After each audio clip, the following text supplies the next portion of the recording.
Issues all heating up as we head into the last week of the primary campaign. The race to represent the Metro on Capitol Hill is one that Brandon Scott is following closely tonight. He continues our coverage live. Mallory, John, you know it is election crunch time when you drive around town and find these, a sea of campaign signs. And of course, behind every sign is a candidate who wants our vote.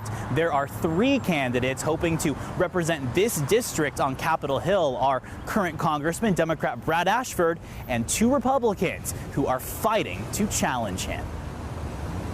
Give me a B! B! Give me an A!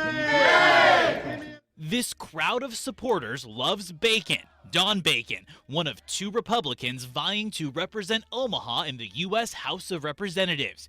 Today, he squared off in a radio debate on 1110 KFAB against his Republican rival, Chip Maxwell. What about executing innocent people?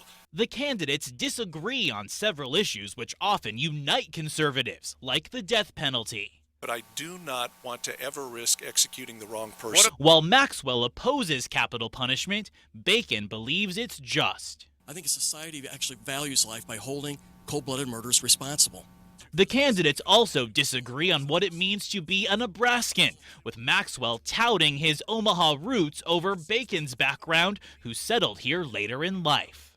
He seems to be, without expressly saying it, that you're not a Nebraskan. I am a Nebraskan by choice, proud of it. I will spend the rest of my life here. As the candidates kept debating across town at the Douglas County Election Commission, voters were already casting early ballots, including the man both Maxwell and Bacon hope to defeat in November's general election, Democrat Congressman Brad Ashford.